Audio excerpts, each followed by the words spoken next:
देखिए sentence part 2 के अंतर्गत हमें काइंड्स ऑफ सेंटेंस आपको पढ़ाना, यानी ये पढ़ाना कि वाक्य कितने प्रकार के होते हैं और उनका जो स्ट्रक्चर होता है वो किस प्रकार का होता है, अथवा उन्हें कहते कैसे, कहते मतलब उनकी डिफिनेशन क्या होती है, उनकी डिफिनेशन क्या होती है, उनका स्ट्रक्चर क्या होता है, ये हमें काइंड्स ऑफ सेंटेंस के अंतर्गत आज आपको बताना।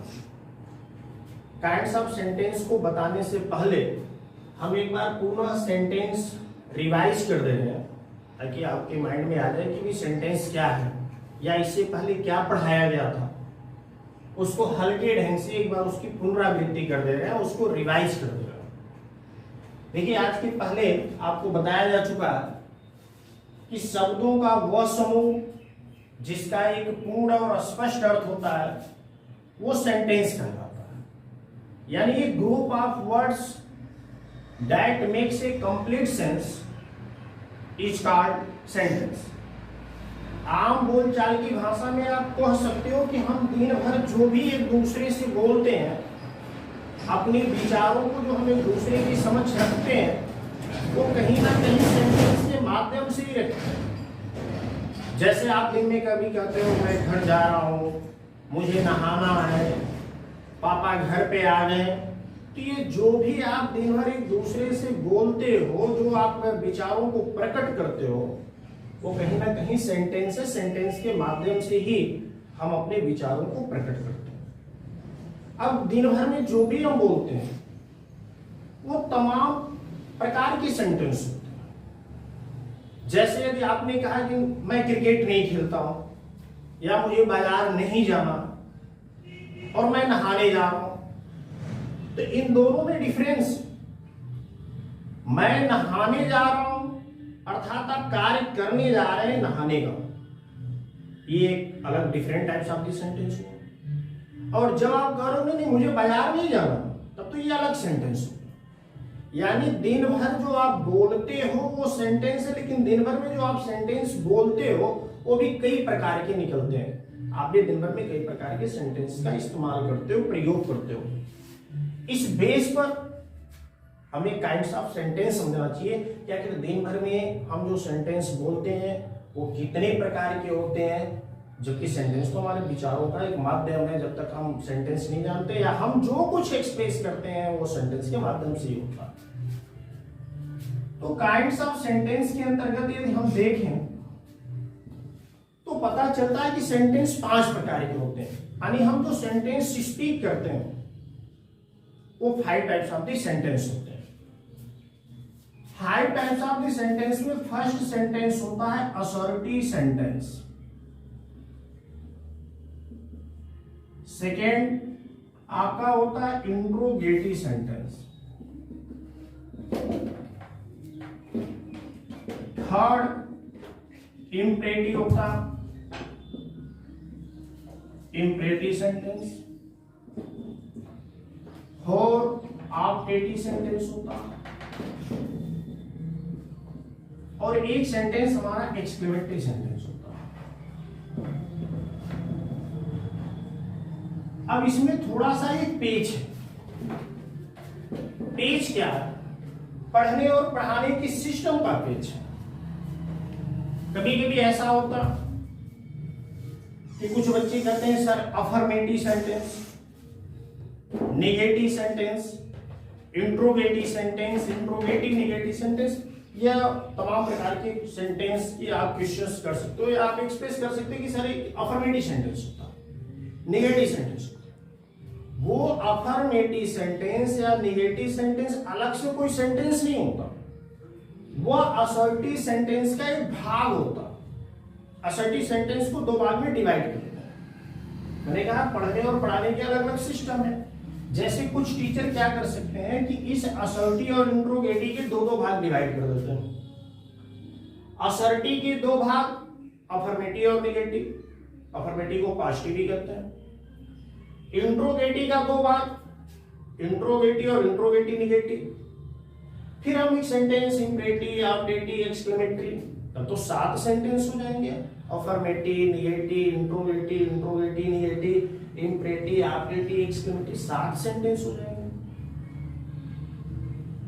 इससे अच्छा ये है कि आप केवल ये जानिए कि नहीं सेंटेंस 5 होते हैं और उनमें से प्रत्येक सेंटेंस के 2 भाग किए जा सकते हैं। 2 भाग होते हैं, पॉजिटिव और नेगेटिव।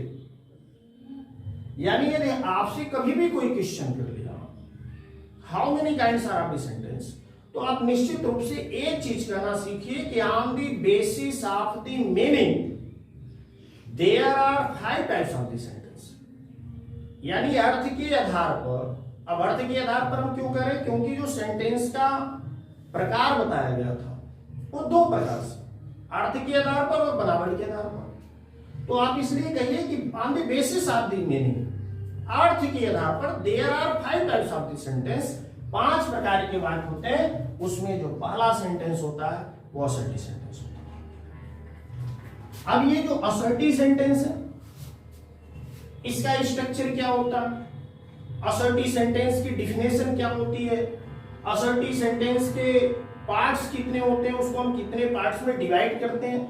यानी कहने का तात्पर्य हम इनमें से एक एक के बारे में विस्तार से जानेंगे। सबसे पहले हम आपको बताते हैं असर्टिव सेंटेंस के बारे में।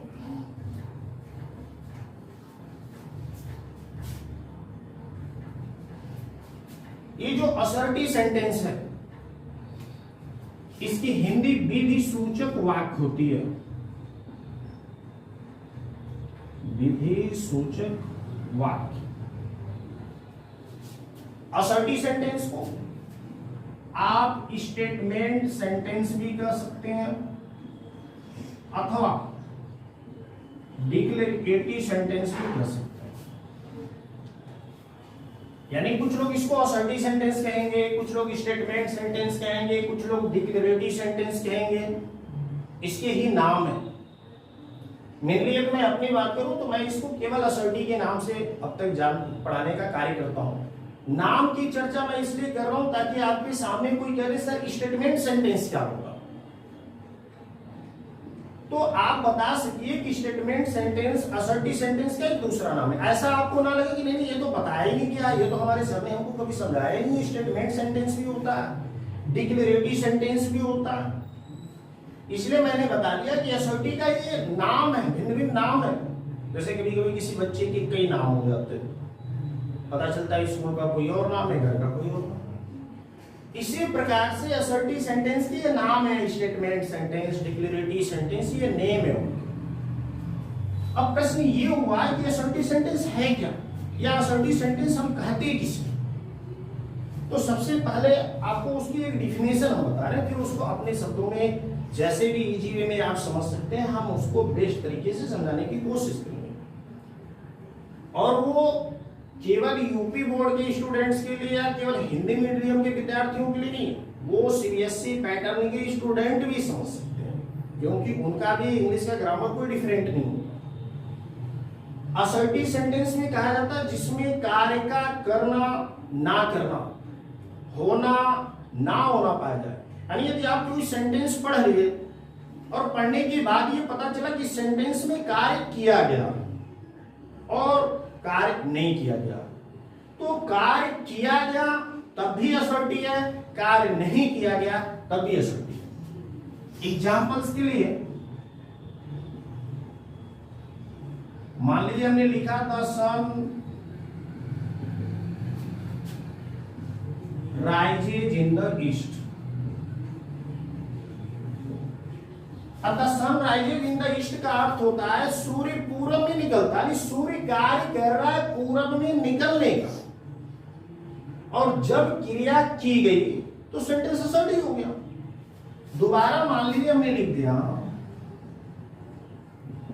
Mango is sweet. Mango is sweet का तात्पर्य क्या है कि आम मीठा होता। आम मीठा मतलब इसमें क्रिया हो रही है, मीठा होने का, और इसमें क्रिया की जा रही है सूर्य का पूरब में निकलने का। तो एक वाक्य में कार्य का करना पाया गया है और दूसरे वाक्य में कार्य का होना पाया गया। तो जब कार्य का करना पाया गया तब भी असर्टिव है, और कार्य का होना पाया गया तब भी असर्टिव है। मैंने क्या कहा, जब कार्य का करना अथवा ना करना, अब ना करने से तात्पर्य क्या है? जैसे मान लीजिए हमने लिखा you do not learn your lesson daily. You do not learn your lesson, you do not learn your lesson daily. इसका अर्थ क्या हुआ कि तुम अपना पाठ रोज याद नहीं करते हो, यानी इस वाक्य में कार्य नहीं किया गया है पाठ को याद करने का। तो जब कार्य नहीं किया गया तभी सेंटेंस असर्टिव हुआ। इसमें कार्य किया गया है असर्टिव हुआ, इसमें कार्य नहीं किया गया है तभी असर्टिव हुआ। मैंगो इज स्वीट मतलब आम मीठा होता है, इसमें हो रहा है क्रिया, किया नहीं जा रहा, हो रहा है तभी असर्टिव हुआ। यहां मान लीजिए हमने एक एग्जांपल लिख दिया, lemon is not sweet, lemon is not sweet मतलब नींबू मीठा नहीं होता, तो इसमें तो क्रिया नहीं हो रही है। तो जब क्रिया नहीं होगी तब भी असर्टिव होगा। अर्थात असर्टिव क्या होता है? वह सेंटेंस जिसमें कार्य किया गया अथवा कार्य हुआ, कार्य किया नहीं गया अथवा कार्य नहीं हुआ, वह सेंटेंस आपका असर्टिव सेंटेंस होता है। अब हमने क्या देखा कि कार्य हो रहा है तब भी असर्टिव है, कार्य नहीं हो रहा है तब भी असर्टिव है, कार्य किया जा रहा है तब भी असर्टिव और कार्य नहीं किया जा रहा तब भी असर्टिव। ये जो डिफिनेशन निकलता है असर्टिव का, इस बेस पर असर्टिव को हम दो भाग में बांट देते हैं। कह सकते हैं आप कि असर्टिव सेंटेंस के दो भाग होते हैं, और जो दो भाग होते हैं असर्टिव के, उसमें फर्स्ट होता है पॉजिटिव, जिसको अफर्मेटिव के नाम से भी जाना जाता है, पॉजिटिव सेंटेंस अथवा अफर्मेटिव सेंटेंस। और सेकेंड हमारा होता है नेगेटिव सेंटेंस। नेगेटिव, अब ये पॉजिटिव या अफर्मेटिव सेंटेंस है क्या? ये पॉजिटिव या अफर्मेटिव सेंटेंस कोई अलग से सेंटेंस नहीं है, बल्कि असर्टिव के भाग है। लेकिन कोई ये नहीं कहता है असर्टिव का पॉजिटिव अथवा ये नहीं कहता असर्टिव का नेगेटिव, बल्कि लोग सीधा कहते हैं पॉजिटिव सेंटेंस और नेगेटिव सेंटेंस। जबकि सत्य तो यह है कि असर्टिव सेंटेंस के दो भाग होते हैं। असर्टिव सेंटेंस के जो दो भाग होते हैं उसमें फर्स्ट होता है पॉजिटिव सेंटेंस, इसी का एक दूसरा नाम अफर्मेटिव सेंटेंस भी होता है, और दूसरा सेंटेंस कौन सा होता है? Negative sentence. अब फिर आप सोचोगे कि असर्टिव के जब दो भाग हुए, प्रश्न बनेगा हमारा एक पॉजिटिव और दूसरा नेगेटिव। तो प्रश्न हुआ पॉजिटिव किसे और नेगेटिव किसे? तो अभी आपने देखा कि जब मैंने कहा कार्य किया गया सूर्य के निकलने का, जैसे अभी एक एग्जांपल मैंने लिखा था, the sun rises in the east. तो इसमें सूर्य ने कार्य किया है पूरब में निकलने का, क्रिया की गई। तो क्रिया की गई तो इसलिए असर्टिव का पॉजिटिव हो। मान लीजिए मैंने लिख दिया आई टीच इंग्लिश, तो इसका अर्थ क्या? मैं अंग्रेजी पढ़ाता हूं। तो कार्य किया जा रहा इसलिए असर्टिव का पॉजिटिव हुआ। इसको आप कह सकते हो पॉजिटिव सेंटेंस। कोई भी एग्जांपल ले लीजिए, लेमन इज सावर, नींबू खट्टा होता, ये भी क्या? असर्टिव का पॉजिटिव। मैनेज मोर्सल, आदमी नश्वर होता है। मैनेज मोर्सल का अर्थ क्या? आदमी नश्वर होता है, नाशवान होता है। तो इसमें भी कार्य का होना पाया जा रहा है। ये मैन की अपनी क्वालिटी है कि भाई आदमी नाशवान होता है, नश्वर होता है। तो ये हमारा सेंटेंस असर्टिव का पॉजिटिव है। यानी पॉजिटिव सेंटेंस किसे कहते हैं? जिसमें क्रिया होती है या क्रिया की जाती है। यदि आपने कोई वाक्य पढ़ा और पढ़ने के बाद पता चला कि वाक्य में कार्य किया गया है अथवा कार्य हुआ है, तो सेंटेंस आपका असर्टिव का पॉजिटिव सेंटेंस होता है। यानी पॉजिटिव सेंटेंस क्या है? जिसमें कार्य का करना अथवा होना पाया जाए। दूसरा हमारा असर्टी का कौन सा भाग है? Negative sentence. अब प्रश्न है कि निगेटिव सेंटेंस किसे कहता है? तो निगेटिव सेंटेंस की हिंदी जो होती है वो नकारात्मक वाक्य होती है, अर्थात इसमें क्रिया नहीं होती है, कार्य का करना या होना नहीं पाया। जैसे मान लीजिए हमने लिखा you don't play cards, means तुम ताश नहीं खेलते हो। तो इसमें क्रिया नहीं हो रही है ताश को खेलने का, तुम कार्य नहीं कर रहे हो ताश को खेलने का, इसलिए असर्टी का नेगेटिव हुआ। कोई एग्जांपल ले लीजिए, सपोज कीजिए मैंने लिखा सी इज नॉट ब्यूटीफुल, मीन्स वह सुंदर नहीं है, तो यहां भी क्रिया नहीं हो रही है सुंदर होने का, तो यह असर्टी का नेगेटिव हो।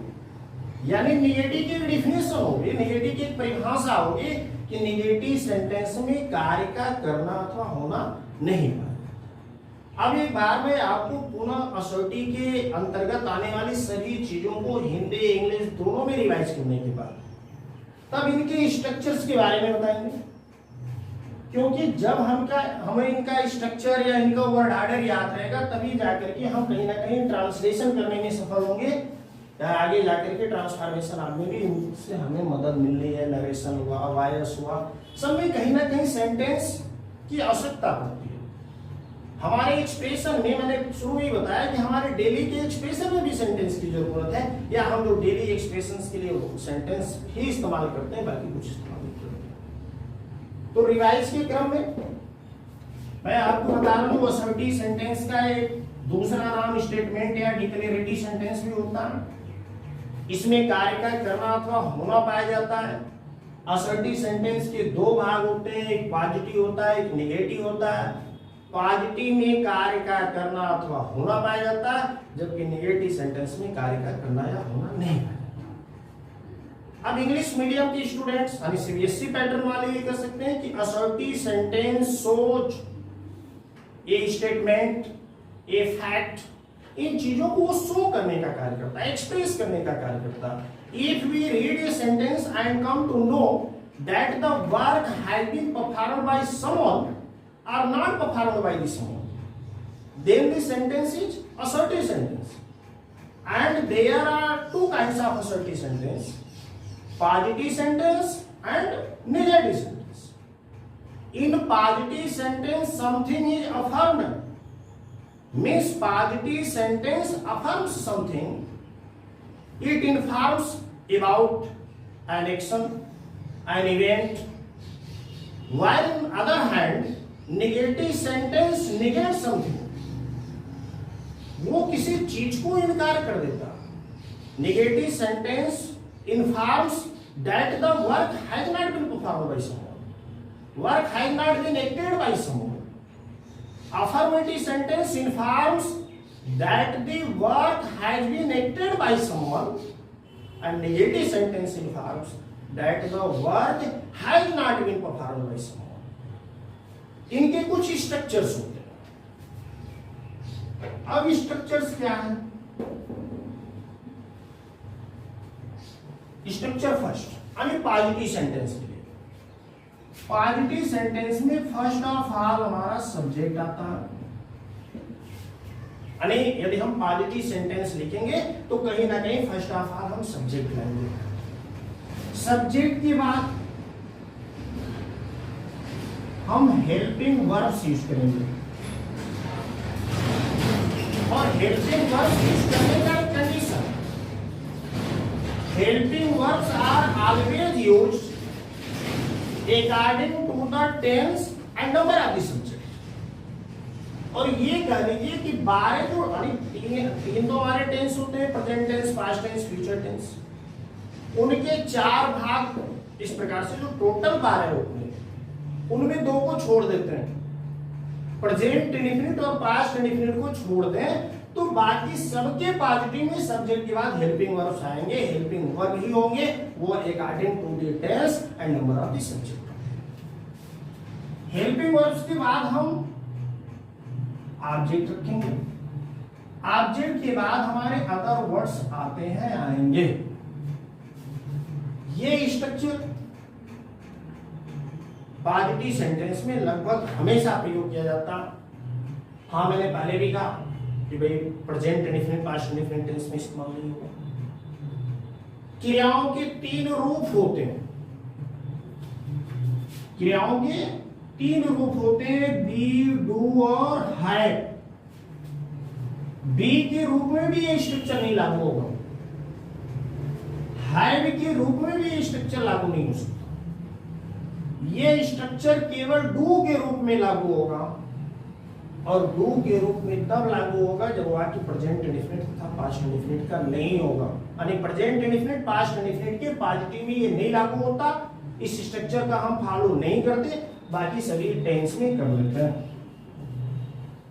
इसके बाद सेंटेंस निगेटिव आता, यानी असर्टिव के सेकेंड स्ट्रक्चर्स की बात कर लीजिए। ये जो स्ट्रक्चर है ये किसके लिए है? पॉजिटिव सेंटेंस के लिए। अब किसके लिए नहीं है ये मैंने आपको बता दिया। सेकेंड स्ट्रक्चर में क्या होगा? फर्स्ट ऑफ ऑल हम सब्जेक्ट रखेंगे, सब्जेक्ट के बाद हम हेल्पिंग वर्ब्स लाएंगे, यानी सहायक क्रियाओं का प्रयोग किया जाता है। और हमेशा याद रखना चाहिए कि सहायक क्रियाएं टेंस के अनुसार आती है, सभी टेंस की अलग अलग सहायक क्रियाएं होती हैं और सब्जेक्ट के नंबर के अनुसार होती है। सब्जेक्ट के नंबर कहने के अनुसार, यदि सब्जेक्ट सिंगुलर तो helping verb singular, subject plural तो हेल्पिंग वर्ब प्लुरल, यानी सब्जेक्ट के बाद हम हेल्पिंग वर्ब्स लगाएंगे और हेल्पिंग वर्ब्स के बाद क्या लगाएंगे? वर्ब। वर्ब के बाद आपका आएगा ऑब्जेक्ट।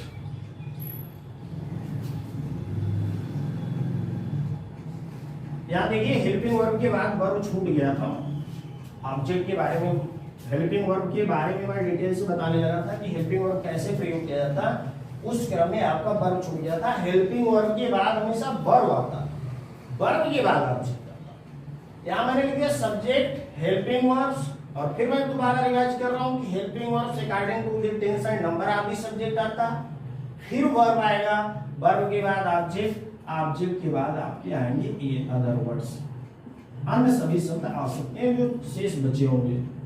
और ये स्ट्रक्चर हमारा निगेटिव सेंटेंस के लिए होता है, अर्थात यदि सेंटेंस असर्टिव का पॉजिटिव होगा तब इस क्रम में लिखे जाते हैं, और यदि वही सेंटेंस असर्टिव का निगेटिव होगा तो इस क्रम में लिखे जाते हैं। तब लिखे जाएंगे इस क्रम में जब क्रिया डू होगी, वाक्य प्रेजेंट इंडेफिनिट और पास्ट इंडेफिनिट का नहीं होगा। तो अब तक मैंने आपको जो भी क्लियर किया वो असर्टिव सेंटेंस के बारे में क्लियर किया, और मुझे लगता है कि आप लोगों को असर्टिव सेंटेंस के बारे में अच्छे तरीके से समझ आ गया। यदि आप में से किसी को कोई समस्या हो तो आप कमेंट करके बता सकते हैं। दूसरा जो हमको सेंटेंस पढ़ना होता है वो होता है interrogative sentence, INTERROGATIV, interrogative sentence. Interrogative sentence की हिंदी होती है प्रश्न सूचक वाक्य। प्रश्न सूचक वाक्य यानी जिस वाक्य में प्रश्न पूछने की क्रिया की गई हो। यदि आप किसी भी वाक्य को पढ़ते हैं और पढ़ने के बाद ये पता चले कि वाक्य में प्रश्न पूछने की क्रिया की गई है, तब जो सेंटेंस होता है वह इंट्रोगेटिव सेंटेंस होता है। हम इसको सरल शब्दों में कह सकते हैं कि इंट्रोगेटिव सेंटेंस वह सेंटेंस है जिसमें कोई ना कोई प्रश्न सूचक शब्द जैसे कब, कहां, क्यों, कैसे, कितना, कितनी, कितने, क्या आदि दिया होगा, और जहां ये तमाम क्वेश्चन वर्ड में से कोई ना कोई क्वेश्चन वर्ड दिया होता है, वही इंट्रोगेटिव सेंटेंस की एक खासियत होती है कि इंट्रोगेटिव सेंटेंस के लास्ट में एक ऐसा चिन्ह लगता है जिस चिन्ह को क्वेश्चन मार्क कहा जाता है। क्या कहा जाता है? क्वेश्चन मार्क, प्रश्नवाचक, प्रश्नसूचक चिन्ह कहा जाता है। ये प्रश्नवाचक वाक्य के लास्ट में जरूर होता है। इंग्लिश मीडियम के लिए आप लिखते हो एन इंट्रोगेटिव सेंटेंस आस्क्स ए क्वेश्चन और मेक्स ए क्वेरी। अर्थात इंट्रोगेटिव सेंटेंस प्रश्न पूछता, प्रश्न पूछने का कार्य करता। जो सेंटेंस प्रश्न पूछने का कार्य करता, जिस सेंटेंस में कोई ना कोई प्रश्न सूचक शब्द कब, कहां, क्यों, कैसे, कितना, कितने, कितने, क्या आदि आ जाए, सेंटेंस के लास्ट में क्वेश्चन मार्क लग जाए, वह सेंटेंस हमारा इंट्रोगेटिव सेंटेंस। अब इस इंट्रोगेटिव सेंटेंस के भी दो भाग होते हैं। इसके जो दो भाग होते हैं उनका भी वही नाम है, पॉजिटिव और निगेटिव। ये इंट्रोगेटिव सेंटेंस के दो भाग होते हैं। कोई भी व्यक्ति आपको ये नहीं बताता कि ये इंट्रोगेटिव का पॉजिटिव है अथवा इंट्रोगेटिव का निगेटिव। उनको बताना ट्रांसफॉर्मेशन में व्यवस्था है। यद्यपि इस समय लोग सीधा कह दें कि ये इंट्रोगेटिव है, इंट्रोगेटिव निगेटिव। सही तो यह है, हमें कहना चाहिए कि ये इंट्रोगेटिव का पॉजिटिव है और ये इंट्रोगेटिव का निगेटिव। यदि हम केवल ये बोल रहे हैं इंट्रोगेटिव इंट्रोगेटिव निगेटिव, तब तो सेंटेंस का नंबर भी बढ़ेगा और कहीं ना कहीं हमको प्रॉब्लम भी होती है भविष्य में।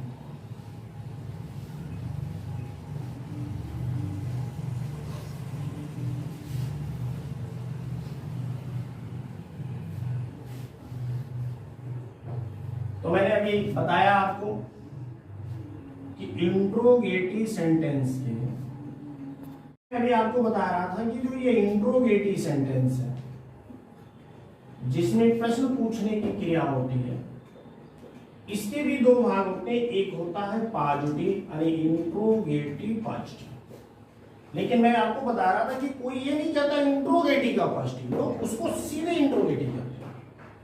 मैं आपको बता रहा हूं वो इंट्रोगेटिव का पॉजिटिव होता। अब प्रश्न है कि इंट्रोगेटिव का पॉजिटिव क्या होता, या इंट्रोगेटिव के पॉजिटिव कहते किसे? तो जिस वाक्य में केवल क्वेश्चन वर्ड दे, जिस वाक्य में केवल प्रश्न पूछने की क्रिया हो, वो आपका इंट्रोगेटिव का पॉजिटिव होता है। जैसे उदाहरण के लिए आप समझ सकते हैं, एग्जांपल्स दे दिए, आप एग्जांपल्स दे सकते हैं। हमने कहा why are you weeping. Why are weeping का अर्थ क्या हुआ? तुम क्यों रो रहे? यानी किसी बच्चे से हम उसके रोने के कारण को जाने। इसमें केवल क्वेश्चन वर्ड आया why, why are you weeping, तुम क्यों रो रहे हो, यानी केवल प्रश्न पूछने की क्रिया हुई है, इसलिए यह सेंटेंस इंट्रोगेटिव का पॉजिटिव हुआ। कोई ले लीजिए, मान लीजिए हमने सेकेंड एग्जांपल लिख लिया, वेयर डज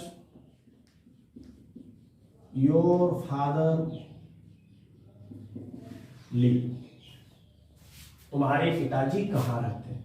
यानी हम एक प्रश्न पूछ रहे हैं कि तुम्हारे पिताजी रहते हैं तो कहां।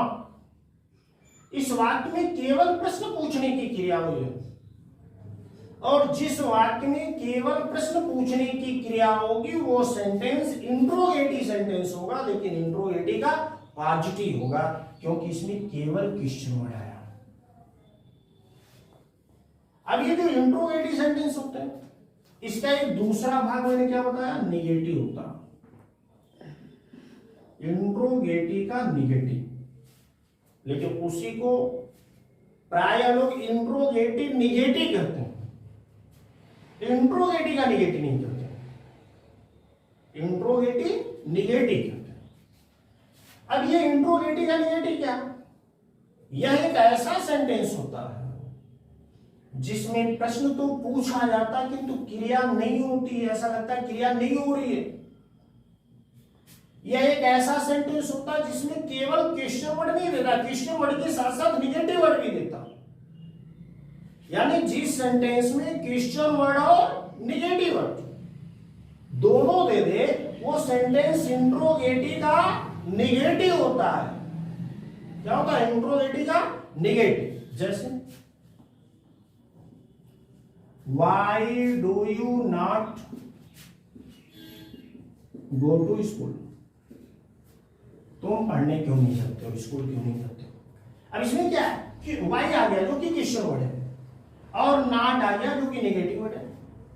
तो जब क्वेश्चन वर्ड और नेगेटिव वर्ड दोनों आया हो किसी सेंटेंस में तो वह सेंटेंस इंट्रोगेटिव नेगेटिव होता। कोई भी उदाहरण ले लीजिए, मान लीजिए हमने लिखा है इज मैंगो नॉट स्वीट, तो इसमें इज ऑक्सिलरी वर्ब हमारा पहले आ गया। तो ऑक्सिलरी वर्ब जब पहले आ गया तो ये क्वेश्चन वर्ड के रूप में इसका इस्तेमाल होगा। और नॉट आ गया नेगेटिव, यानी ये इंट्रोगेटिव नेगेटिव हुआ। इसी को लिखा where does your father live, इसी को हम दोबारा लिख देते हैं where does your father not live, where does your father not live. तो जब तक इसमें केवल क्वेश्चन वर्ड आया था, केवल वेयर आया था, तब तो यह इंट्रोगेटिव था। लेकिन इस क्वेश्चन वर्ड के साथ साथ जब नॉट आ गया, नेगेटिव वर्ड भी आ गया, तो यह इंट्रोगेटिव का नेगेटिव बन गया, जिसे मैंने पहले कहा कि प्रायः लोग इंट्रोगेटिव नेगेटिव कहते हैं। अब इंट्रोगेटिव के बारे में जानते हैं। एक सेंटेंस हमारा इंट्रोगेटिव सेंटेंस होता है। यह वह सेंटेंस होता है जिसमें कोई ना कोई क्वेश्चन वर्ड देता, वाक्य में प्रश्न पूछने की क्रिया होती है, अर्थात जिस वाक्य में प्रश्न पूछने की क्रिया होती है, जिस वाक्य में कोई ना कोई प्रश्न सूचक शब्द कब, कहां, क्यों, कैसे, कितना, कितने, कितने, क्या याद दिया होता है, वह सेंटेंस हमारा इंट्रोगेटिव होता है। इंट्रोगेटिव के लास्ट में क्वेश्चन मार्क जरूर आता है। इंट्रोगेटिव सेंटेंस के दो भाग होते हैं, एक पॉजिटिव होता है, एक नेगेटिव होता है। पॉजिटिव में केवल प्रश्न पूछने का कार्य होता है, केवल क्वेश्चन वर्ड देता है। नेगेटिव में क्वेश्चन वर्ड के साथ साथ इंट्रोगेटिव के नेगेटिव में क्वेश्चन वर्ड के साथ साथ नेगेटिव वर्ड भी देता है। प्रश्न तो पूछा जाता है लेकिन ऐसा लगता है कि क्रिया नहीं हो रही है। यह है इंट्रोगेटिव के बारे में। इंग्लिश में इसी चीज को इस प्रकार से लोग बताते हैं, an interrogative sentence asks a question or makes a query. There are two parts of interrogative sentence, positive and negative. In positive sentence, only question words are used, and in interrogative negative sentence, with question word, negative word not or never also used. एक जो सबसे main बात है interrogative sentence का वो ये है कि इसके लास्ट में क्वेश्चन मार्क जरूर आता है। जब तक क्वेश्चन मार्क नहीं आएगा तब तक वो इंट्रोगेटिव सेंटेंस नहीं हो सकता। इंट्रोगेटिव सेंटेंस के भी कुछ स्ट्रक्चर्स हैं, या ये कह सकते हैं कि जो ये इंट्रोगेटिव सेंटेंस है ये दो प्रकार के होते हैं। जो दो प्रकार के होते हैं उसमें हम एक को केवल इंट्रोगेटिव के नाम से जानते हैं और दूसरे को डबल इंट्रोगेटिव के नाम से जानते हैं। इंट्रोगेटिव और डबल इंट्रोगेटिव। अब हमको समझना कि इंट्रोगेटिव क्या और डबल इंट्रोगेटिव क्या। इंट्रोगेटिव सेंटेंस वो सेंटेंस होता है जो ऑक्सिलरी वर्ब से शुरू होता है। किससे शुरू होता? ऑक्सिलरी वर्ब से। ऑक्सिलरी वर्ब है कितने? टोटल ऑक्सिलरी वर्ब्स की संख्या 24 है। यानी there are 24 auxiliary verb which are divided into two parts, primary auxiliary and modal auxiliary. तो ये जो ऑक्सिलरी वर्ब है ये दो भाग में पाए जाते हैं, प्राइमरी ऑक्सिलरी और मॉडल ऑक्सिलरी। प्राइमरी ऑक्सिलरी और मॉडल ऑक्सिलरी मिलाकर total auxiliary verb, auxiliaries verbs ये आपके 24 है। और जब कोई सेंटेंस किसी भी ऑक्सिलरी वर्ब से 24 जो ऑक्सिलरी वर्ब है उनमें से किसी से शुरू होता है, is, am, are, was, were, do, does, did, have, had, will, would, shall, should, can, could, may, might, must, are, to, need, is, to, there, ये जो हमारी 24 सहायक क्रियाएं हैं, 24 ऑक्सिलरी वर्ब है। यदि कोई सेंटेंस इनसे शुरू होता तो इंट्रोगेटिव होता। लेकिन कुछ सेंटेंस ऐसे होते हैं जो क्वेश्चन वर्ड से शुरू होते हैं, हु, हुज, हुम, what, which, why, how, how many, how much, इनसे शुरू होते हैं। और जब कोई सेंटेंस किसी क्वेश्चन वर्ड से शुरू होता तो क्वेश्चन वर्ड से शुरू होने वाले सेंटेंस को हम डबल इंट्रोगेटिव सेंटेंस कहते हैं।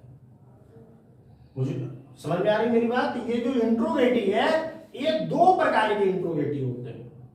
हम इंट्रोगेटिव के भाग की बात नहीं कर रहे, प्रकार की बात कर रहे हैं। इंट्रोगेटिव दो प्रकार के होते हैं, एक को हम इंट्रोगेटिव के नाम से जानते हैं और दूसरे को डबल इंट्रोगेटिव। इंट्रोगेटिव क्या है? जो ऑक्सिलरी वर्ब से शुरू हो, और डबल इंट्रोगेटिव क्या है? जो किसी ना किसी क्वेश्चन वर्ड से शुरू होता है। जैसे मान लीजिए हमने लिखा आर यू सेटिस्फाइड, तो जब हमने लिखा आर यू सेटिस्फाइड, ये किससे शुरू हुआ? आर से। और आर क्या? एक ऑक्सिलरी वर्ब है। तो ये ऑक्सिलरी वर्ब से शुरू होने के नाते कौन सा सेंटेंस हुआ? इंट्रोगेटिव। इसी को हम इसी से पहले एक वर्ड बढ़ा देते हैं, why are you not satisfied. हमने क्या किया? ऑक्सिलरी वर्ब से पहले एक क्वेश्चन वर्ड बढ़ा दिया, और जैसे ही क्वेश्चन वर्ड बढ़ाया ये हमारा सेंटेंस हो गया double interrogative sentence.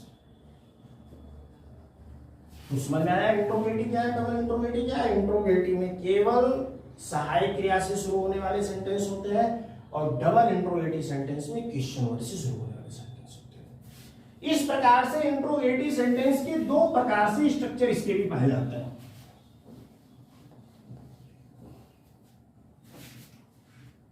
First structures क्या होता है? Structures of interrogative sentences. Structures of interrogative sentence. First क्या? ऑक्सिलरी वर्ब लिखिए अथवा हेल्पिंग वर्ब लिखिए। Helping verb plus subject plus verb object. और दूसरा स्ट्रक्चर क्या होता? Question word plus helping word, helping verb subject verb object, कुछ हम बच सकते हैं, और लास्ट में क्वेश्चन मार्क। ये दो स्ट्रक्चर्स हैं, दो वर्ड ऑर्डर्स हैं किसके? इंट्रोगेटिव। अब इसी में हम क्या करें? सब्जेक्ट के बाद यदि नॉट लगा दें या नेवर लगा दें, यानी इन्हीं दो स्ट्रक्चर में सब्जेक्ट के बाद यदि हम नॉट या नेवर का इस्तेमाल कर दें तो वे जो दो स्ट्रक्चर्स बनेंगे वह इंट्रोगेटिव की नेगेटिव के बनेंगे, जबकि यह दोनों सेंटेंस जो स्ट्रक्चर है ये इंट्रोगेटिव के पॉजिटिव सेंटेंस के हैं। यानी आप कह सकते हो कि इंट्रोगेटिव सेंटेंस के चार स्ट्रक्चर होते हैं, दो पॉजिटिव के लिए, दो नेगेटिव के लिए। लेकिन पॉजिटिव और नेगेटिव में मामूली सा अंतर है कि पॉजिटिव में सब्जेक्ट के बाद नॉट नहीं होता, जबकि इंट्रोगेटिव के नेगेटिव में सब्जेक्ट के बाद नॉट होता है। इसका हम फॉलो कब करेंगे? इसका प्रयोग कब करेंगे? जब केवल इंट्रोगेटिव होगा, और इसका प्रयोग कब करेंगे? जब डबल इंट्रोगेटिव होगा। इंट्रोगेटिव कब होता है? डबल इंट्रोगेटिव क्या होता है? आपने समझा कि जो सहायक क्रिया से शुरू होगा वह इंट्रोगेटिव, और जो क्वेश्चन वर्ड से शुरू होगा वो डबल इंट्रोगेटिव। ये था इंट्रोगेटिव के बारे में। अब आगे इंट्रोगेटिव के बाद नेक्स्ट हमारा जो सेंटेंस होता है, तीसरा सेंटेंस, वो होता है imperative sentence. IMPERATIVE, imperative sentence, जिसकी हिंदी होती है आज्ञा सूचक वाक्य।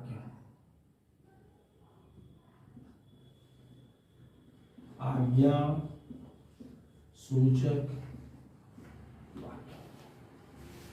अब ये आज्ञा सूचक वाक्य क्या, इंपरेटिव सेंटेंस क्या, आप देखते होंगे प्राय घर में कुछ लोग कुछ ना कुछ रोज करते हैं, पानी ला दो, घर से निकल जाओ, मेरी मदद कर दो।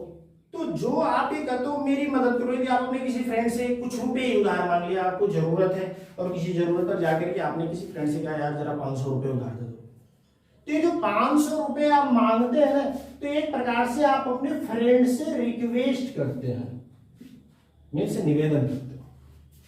किसी ने किसी से कहा एक गिलास पानी ला, और ये जो बड़ा है छोटे से कह रहा, तो वो क्या होता, उसके द्वारा दिया गया ऑर्डर होता।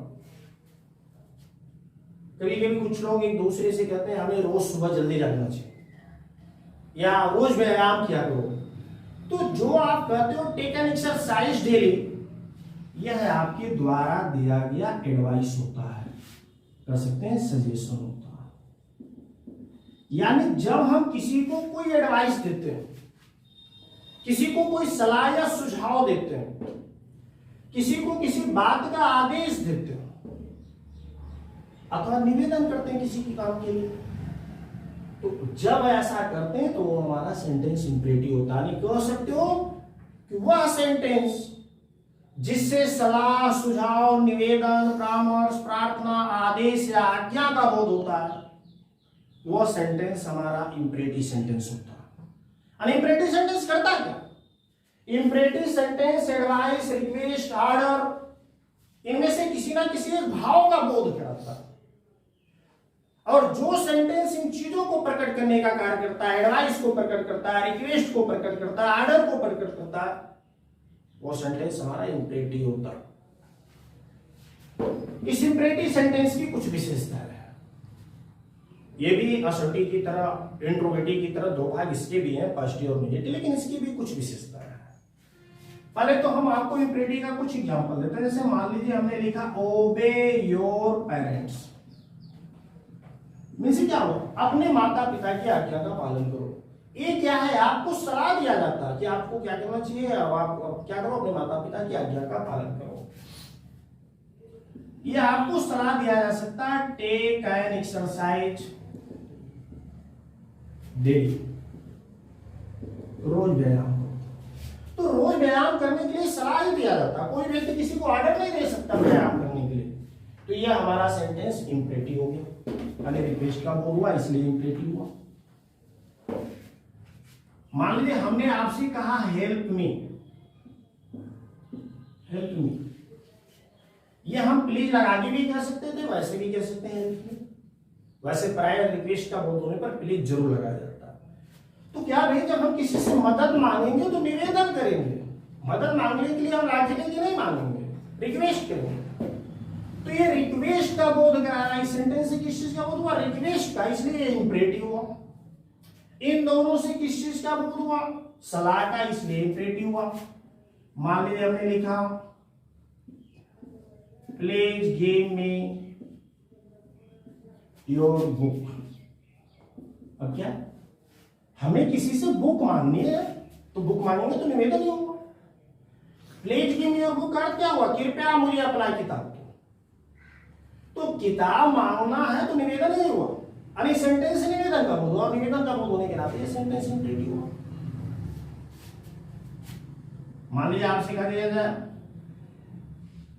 Stand up on your bench या ऑन योर सीट, तो ये क्या है, आदेश है। और जब ये आदेश का बोध हुआ तो आदेश का बोध होने के नाते इंपरेटिव हुआ।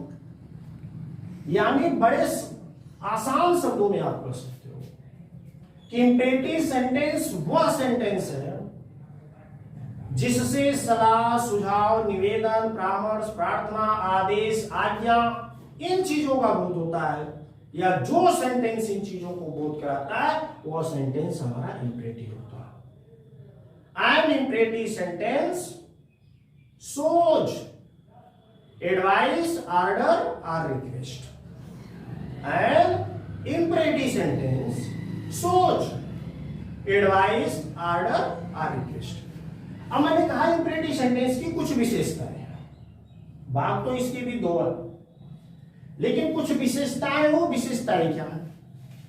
पहली विशेषता तो ये है कि इंपरेटिव सेंटेंस हमेशा क्रिया से शुरू होता है। जैसे हेल्प मी, तो किससे शुरू हुआ? हेल्प से।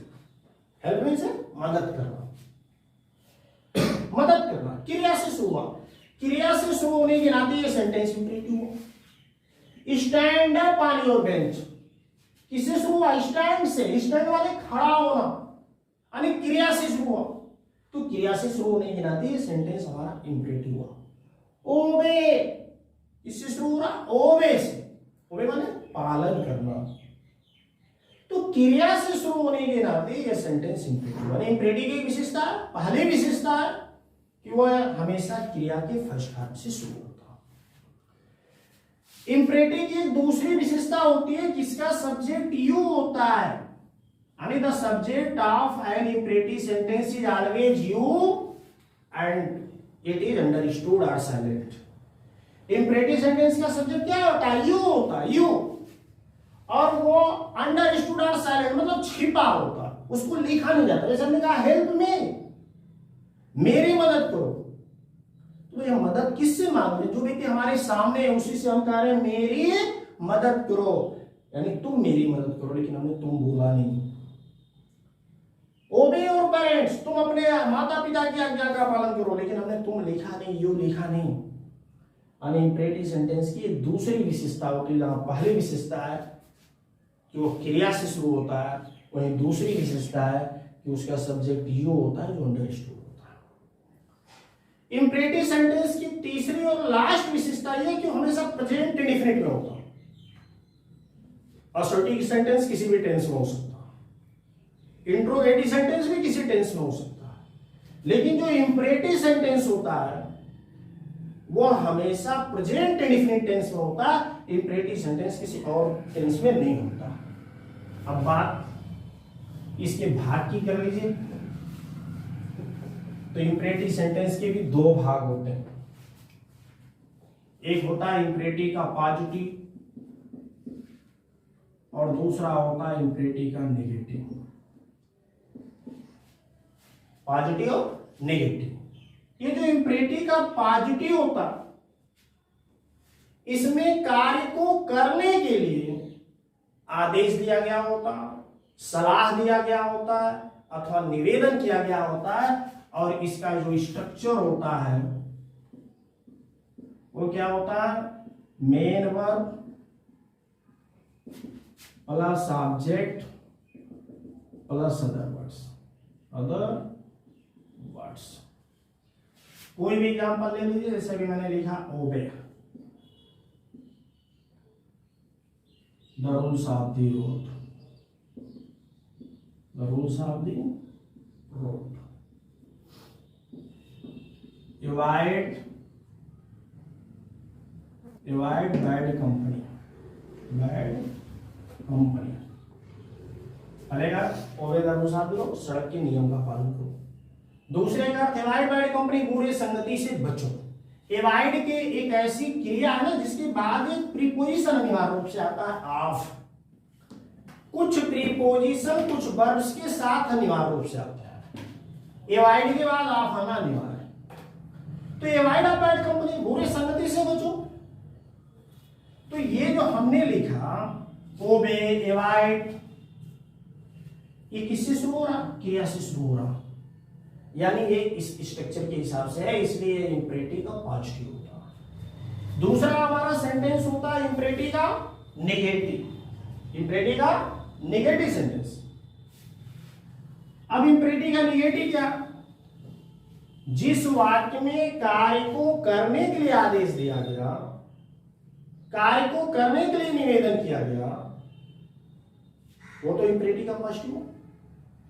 और जब कार्य ना करने के लिए निवेदन किया जाता है, कार्य ना करने के लिए सलाह दिया जाता है, कार्य ना करने के लिए आदेश दिया जाता है, तब वो इंपरेटिव का नेगेटिव होता है। और इंपरेटिव के नेगेटिव का जो स्ट्रक्चर होता है वो इस प्रकार से होता है।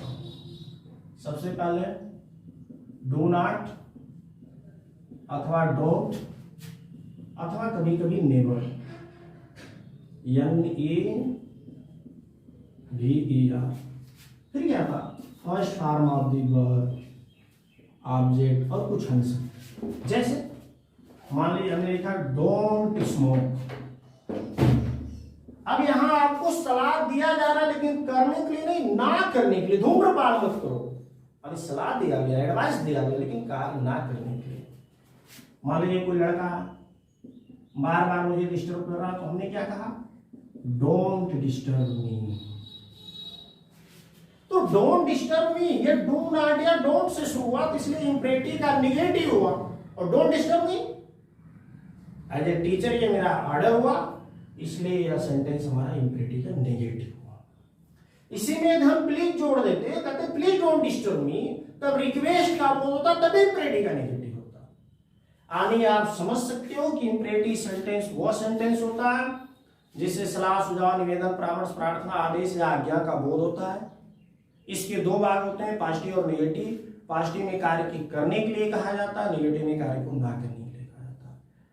इंपरेटिव हमेशा क्रिया के फर्स्ट फॉर्म से शुरू होता है, इसका करता यू होता है जो छिपा होता है, और ये हमेशा प्रेजेंट टेंस में होता है। ये इसके स्ट्रक्चर्स हैं, पॉजिटिव के स्ट्रक्चर और नेगेटिव के structure. English medium, I an imperative sentence shows advice, request or order. It begins with first form of the verb. It is always in present tense, and the subject of an imperative sentence is you. It is always understood or silent. After an imperative sentence, we shall know about optative sentence. OPTATIVE, optative sentence. Optative sentence की हिंदी होती है इच्छा सूचक वाक्य। क्या हिंदी होती है? इच्छा सूचक वाक्य। अब इच्छा सूचक वाक्य क्या है, ऑप्टेटिव सेंटेंस क्या है? तो हमारी इच्छा, हम खुश होते हैं तो किसी को आशीर्वाद दे देते हैं, नाराज होते हैं तो किसी को श्राप दे देते हैं, कभी कभी किसी के लिए शुभकामना प्रकट करते हैं, कभी कभी किसी को बद्दुआ भी देते हैं। तो जो हम दुआ, बद्दुआ, शुभकामना, आशीर्वाद देते हैं, ये सब हमारा किस सेंटेंस के अंतर्गत आता है? ऑप्टेटिव सेंटेंस के अंतर्गत। आपके पेरेंट्स हैं, आपसे कहते हैं खुश रहो, तो ये जो खुश रहो उन्होंने बोला, यदि हम सेंटेंस के आधार पर पूछ रहे हैं कि खुश रहो कौन सा सेंटेंस है, तो ये ऑप्टेटिव सेंटेंस होगा। कभी कोई व्यक्ति किसी से नाराज हो जाता, नाराज कहता जाओ फिर पड़ा, तो जो ये बोला उसने, ये कौन सा सेंटेंस हुआ? ऑप्टेटिव हुआ, क्योंकि वो गुस्से में आपको कुछ बतवा दे दिया। तो कहने का तात्पर्य, जब हम प्रसन्न होते हैं और प्रसन्न होकर के किसी को कोई आशीर्वाद देते तो सेंटेंस ऑप्टेटिव होता। नाराज होकर के किसी को बद्दुआ दे दे, तुम्हारे मौत में कीड़े पड़े, मौत में कीड़े पड़े मतलब ये आशीर्वाद नहीं है, बद्दुआ दे रहा कोई व्यक्ति किसी को कि तुम्हारे मौत में कीड़े पड़े, तो ये सेंटेंस हमारा ऑप्टेटिव सेंटेंस हो। यानी आप डिफाइन कर सकते हो कि जिस सेंटेंस से साप, अभिशाप, इच्छा, शुभकामना, आशीर्वाद या वरदान, शुभकामना मतलब क्या? जब हम कहते हैं हैप्पी बर्थडे टू यू, या जो भी बोलते हैं happy new year, happy Dussehra, ये तो उसको और हम डिटेल से देखते हैं तो ये कहीं ना कहीं ऑप्टेटिव सेंटेंस के अंतर्गत। Happy Dussehra, happy birthday optative के अंतर्गत आएगा कि नहीं आएगा, ये सारी चीजें हम बाद में डिटेल से आपको बताएंगे। लेकिन मेरा इतना आज के डेट में आप समझ सकते हो, इस चैप्टर के अंतर्गत समझ सकते हो कि जिन वाक्यों से, वाक्य से, सेंटेंस कब होगा? जब उसमें सब्जेक्ट तथा प्रेडिकेट दोनों होंगे। जब दोनों होंगे तभी वो आपका सेंटेंस होगा। हैप्पी दशहरा में सब्जेक्ट और प्रेडिकेट नहीं है, तो इसलिए सब्जेक्ट और प्रेडिकेट दोनों ना होने के नाते हैप्पी दशहरा ऑप्टेटिव सेंटेंस नहीं हो सकता, वो इंटरजेक्शन की श्रेणी में आ सकता। बहरहाल हम उसमें अभी उस श्रेणी के अंतर्गत नहीं, क्योंकि वो विषय से हट के होगा, ये आपका चैप्टर डिस्टर्ब होगा। इसलिए आप केवल ऑप्टेटिव सेंटेंस की बात करें कि ऑप्टेटिव सेंटेंस वह सेंटेंस होता है जिससे श्राप का बोध हो, आशीर्वाद का बोध हो, वरदान का बोध हो। जैसे हमने लिखा मे यू लिव लॉन्ग, तो हम क्या कर रहे हैं? आशीर्वाद दे रहे हैं, मे यू लिव लॉन्ग, दीर्घायु हो, ज्यादा दिन तक जीवित रहो। मान लीजिए हमने कह दिया may you go to hell, may you go to hell का मतलब क्या हुआ, नरक में जाओ। तो नरक में जाने के लिए आशीर्वाद तो दिया नहीं जाएगा, ये तो बद्दुआ है, श्राप है। तो may you live long, may you go to hell, may you pass this year, may you pass this year, ये सब हमारे किस सेंटेंस के अंदर कर पाएंगे, ऑप्टेटिव सेंटेंस। क्यों? क्योंकि एक तरफ आशीर्वाद है, दूसरी तरफ श्राप है, तीसरी तरफ शुभकामना है। तो जब आशीर्वाद का बोध हुआ, श्राप का बोध हुआ, शुभकामना का बोध हुआ, तो वह सेंटेंस आपका ऑप्टेटिव सेंटेंस होता है। ऑप्टेटिव सेंटेंस की भी कुछ विशेषता है, सबकी विशेषता। इंट्रोगेटिव की विशेषता कि वो लास्ट में क्वेश्चन मार्क आता, असर्टिव की विशेषता है उसके लास्ट में फुल स्टॉप आता।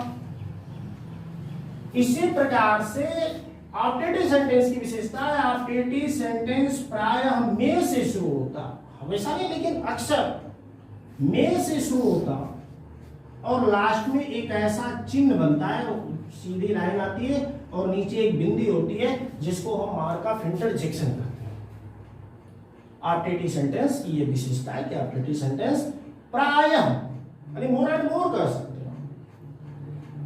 में से शुरू होता है, और in the last of an optative sentence there is the use of mark of interjection. इस प्रकार से आप समझ सकते हैं an optative sentence shows curse blessing wish desire, it always begins with may, and in the last of an operative sentence there is the use of mark of interjection.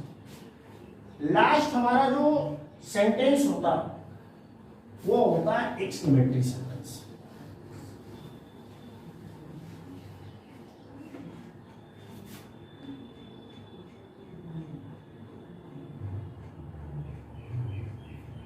Exclamatory sentence, exclamatory sentence की हिंदी क्या होती है, विस्मय सूचक वाक्य। विस्मय सूचक वाक्य यानी जो विस्मय विस्मृत कर दे, विस्मय का मतलब विस्मृत करना। एक्सक्लेमेटरी सेंटेंस करता क्या, यह सुख दुख हर्ष शोक घृणा प्रसन्नता प्रशंसा आश्चर्य इनमें से किसी न किसी एक बात का बोध कराता। आप किसी वाक्य को पढ़े, पता चला कि भाई यहां तो प्रसन्नता का बोध हुआ, जैसे हमने लिखा इंडिया वॉन द मैच, अर्थ क्या, भारत मैच जीत गया।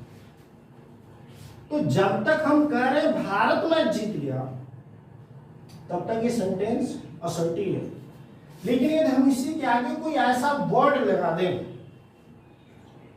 जिससे प्रसन्नता का बोध हो, जैसे मान लीजिए हमने लिख दिया हुर्राह, हुर्राह, तो जब हम लिख रहे हैं हुर्राह, तो हुर्राह क्या कर रहा है, हमारी प्रसन्नता को प्रकट करने का कार्य कर रहा है। हुर्राह शब्द का इस्तेमाल उस समय नहीं होता जब किसी की डेथ हो गई होती है।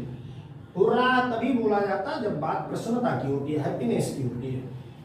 तो हुर्राह इंडिया वॉन द मैच, तो इंडिया वॉन द मैच हमारा सेंटेंस एक्सक्लेमेटरी हुआ क्योंकि इसमें हुर्राह शब्द जुड़ा है और ये प्रसन्नता का बोध करा रहा है। मान लीजिए हमने बोला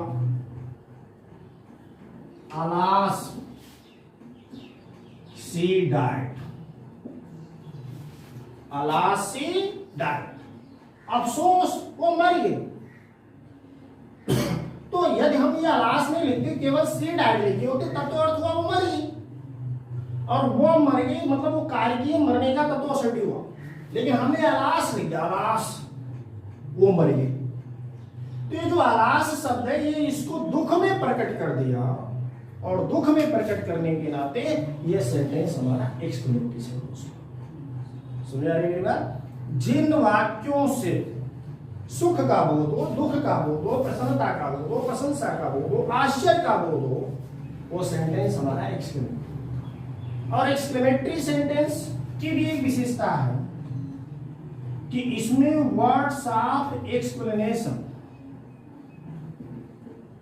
यानी विस्मयाद बोधक अव्यय, वर्ड्स ऑफ एक्सप्लेनेशन, विस्मयाद बोधक अव्यय, विस्मय प्रकट करने वाले शब्द, जैसे हुर्रा, आहा, हा हा, रा, सो, इन शब्दों का प्रयोग जरूर होता है। और इन शब्दों के साथ ही साथ मार्क ऑफ इंटरजेक्शन भी आता है। एक्सक्लेमेटरी के दौरान हम इसको मार्क ऑफ इंटरजेक्शन ना कह करके मार्क ऑफ एक्सक्लेमेशन कह सकते हैं कि आपका एक्सक्लेमेटरी सेंटेंस में आता है। दूसरी बात, ये जो एक्सक्लेमेटरी सेंटेंस है जब आश्चर्य प्रकट करता तब ये मार्क ऑफ एक्सप्लेनेशन और इंटरजेक्शन वर्ड्स ऑफ एक्सप्लेनेशंस के साथ ना आकर के लास्ट में आता है। और जब एक्सक्लेमेटरी सेंटेंस सरप्राइज को प्रकट करता है, आश्चर्य को प्रकट करता है, तब वो सेंटेंस प्रायः व्हाट ए अथवा हाउ से शुरू होता है। जैसे